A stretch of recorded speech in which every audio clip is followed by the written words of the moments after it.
इतिहास गवाह है, जब जब किसी ने नारी की गरिमा को ललकारा है, तब तब उसका सर्वनाश सुनिश्चित हुआ है। महाभारत का युद्ध किसी जमीन के टुकड़े के लिए नहीं बल्कि एक स्त्री के खुले हुए बालों और आंसुओं के न्याय के लिए लड़ा गया था। यह कहानी है दुर्योधन के उस एक अभद्र इशारे की जिसने 18 अक्षौहिणी सेना को श्मशान में बना दिया।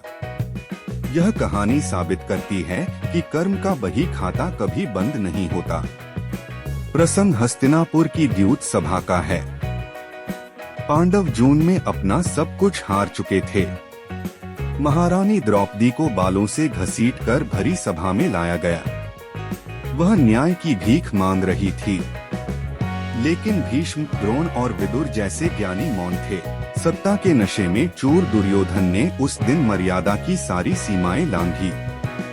उसने भरी सभा में अपनी बाईं जांघ को ठोककर द्रौपदी को उस पर बैठने का अश्लील इशारा किया। यह केवल एक इशारा नहीं था, यह कुरुवंश के विनाश का निमंत्रण था। एक कुलवधू के प्रति एक घिनौना प्रदर्शन देखकर देवता भी सिहर उठे। उसी क्षण सन्नाटे को चीरते हुए महाबली भीम का क्रोध ज्वालामुखी बनकर फट पड़ा। उनकी आंखों में खून उतर आया। उन्होंने पूरी सभा के सामने एक भीषण प्रतिज्ञा ली।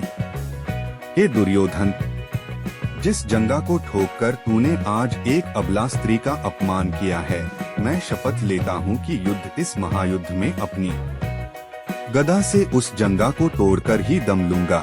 यदि मैंने ऐसा नहीं किया तो मुझे मेरे पूर्वजों की गति प्राप्त ना हो। नियमों की दुहाई देने वाले लोग भूल गए कि जब अपमान सीमा पार करता है तो दंड भी नियमों से परे होता है।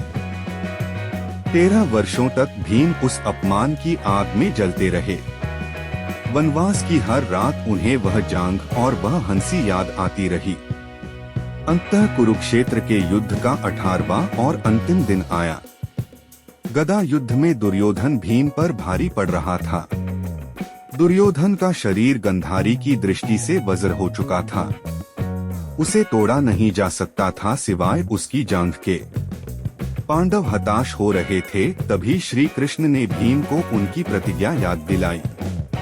उन्होंने अपनी जांघ पर थाप देकर संकेत दिया। भीम की आंखों के सामने 13 साल पुराना वह दृश्य घूम गया। द्रौपदी के आंसू और दुर्योधन का इशारा। भीम ने गदा युद्ध के नियमों की परवाह नहीं की, क्योंकि अधर्म का अंत धर्म से नहीं कठोर दंड से होता है। भीम ने एक भयंकर गर्जना की और पूरी ताकत से अपनी गदा घुमाकर हवा में उछले। उन्होंने दुर्योधन के उसी जंगा पर प्रहार किया।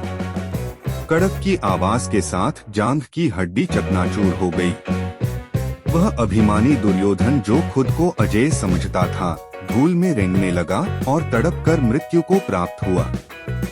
दोस्तों, यह प्रसंग हमें एक कठोर सत्य सिखाता है। कर्म और अपमान का हिसाब प्रकृति बहुत सख्ती से करती है। दुर्योधन को लगा था कि वह शक्तिशाली है, इसलिए वह नारी का अपमान करके बच जाएगा। लेकिन वह भूल गया था कि नारी के सम्मान से खेलना बारूद के ढेर पर बैठकर माचिस जलाने जैसा है।